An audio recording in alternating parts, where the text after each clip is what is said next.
और अब बात आगे बढ़ते हुए करेंगे पीओके की। गिलगिट बाल्टिस्तान असेंबली से पाकिस्तान को दरअसल अल्टीमेटम दिया गया है। बड़ी खबर आपको बता रहे हैं। पाकिस्तानी फौजी की धमकी के बावजूद आंदोलन वहां पर चल रहा है। पाकिस्तानी फौज की तरफ से धमकी दी गई थी, लेकिन बावजूद इसके आंदोलन रुकने का नाम नहीं ले रहा। गिलगिट बाल्टिस्तान असेंबली से पाकिस्तान को धमकी दी गई है। 27 मई को फिर से बड़े आंदोलन का ऐलान किया गया है। 27 मई से पाकिस्तान के खिलाफ सबसे बड़ी बगावत करने का मन बना लिया गया है। मुजफ्फराबाद से शुरू होगा पाकिस्तान के खिलाफ नारा। हक नहीं दे रहा पाकिस्तान तो जमीन खाली करे, ये पीओके में आवाज उठ रही है। पीओके में दरअसल पूरी तरह से अशांति है। मुजफ्फराबाद से कहा जा रहा है कि शुरुआत एक बार फिर से की जाएगी पाकिस्तान के खिलाफ आंदोलन की। गिलगिट और बाल्टिस्तान असेंबली से पाकिस्तान को दिया गया है अल्टीमेटम। पाकिस्तानी फौज की तरफ से दरअसल धमकी दी गई थी, लेकिन बावजूद इसके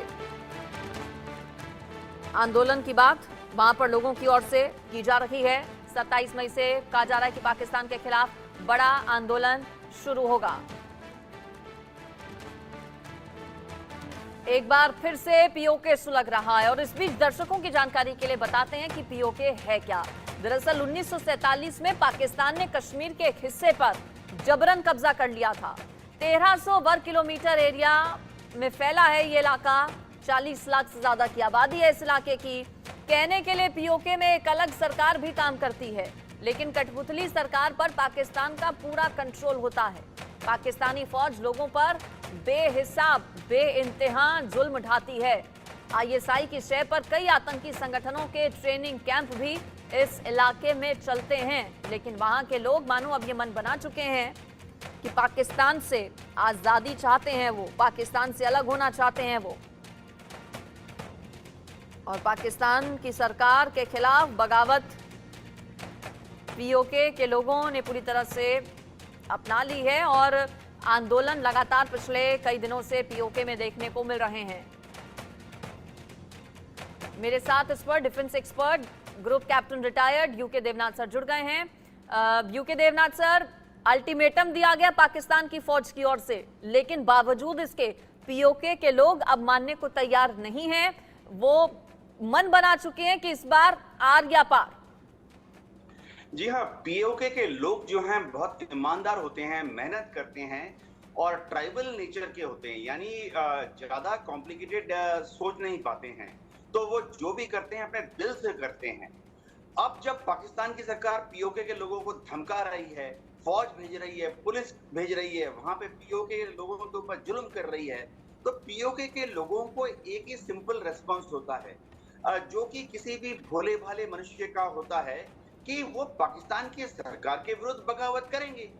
ऐसे भी पाकिस्तान ने आजादी से लेकर आज तक पीओके में कोई डेवलपमेंटल एक्टिविटी नहीं, कोई दूर दराज के क्षेत्रों में स्कूल नहीं खोले, अस्पताल नहीं खोले, मोबाइल टावर नहीं लगाए, और तो और पीओके में खेती एग्रीकल्चर को कोई बढ़ावा नहीं दिया।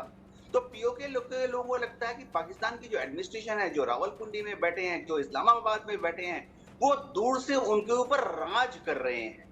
और असल में बात सच भी है, पाकिस्तान की जो एस्टेब्लिशमेंट है, वहां की जो रूलिंग इलीट है, पंजाबी सुन्नी मुस्लिम है, उनको भी लगता है कि शायद वो लोग पीओके के बादशाह हैं, और वो सोचते हैं सुन्नी पंजाबी कि पीओके के लोग तो हमारे गुलाम हैं, और इसी का नतीजा आज पाकिस्तान को भुगतना पड़ रहा है। जी बिल्कुल, और शायद आगे आने वाले दिनों में पाकिस्तान को इसका खामियाजा पूरे तरीके से भुगतना पड़ेगा, क्योंकि पाकिस्तान अधिकृत ये कश्मीर है, पाकिस्तान छोड़ने को पीओके को तैयार नहीं है, लेकिन वहां की जनता पूरे तरीके से अब त्रस्त हो चुकी है और खुलकर ये कहती है कि भारत के साथ वो आना चाहती है।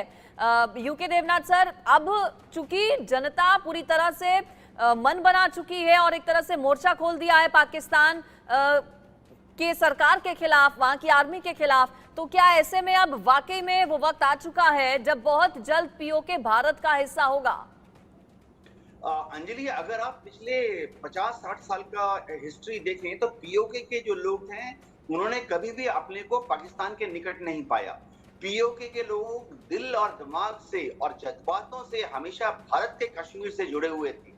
आज भी जब पीओके के लोग देखते हैं कि भारत का कश्मीर कितना सही मायने में आजाद है, हम तो वहां इलेक्शन करा रहे हैं, चाहे वो पंचायती इलेक्शन हो, चाहे वो पार्लियामेंट के इलेक्शन हो, और हमने वहां पे कितने शानदार कॉलेजेस खोले हुए हैं, दूर दराज के क्षेत्रों तक सड़कें बनाती हैं, जो गांव-गांव में वहां आप जाएंगे आपको अंजलि हैरानी होगी कि टूरिज्म का बढ़ावा दिया हुआ है।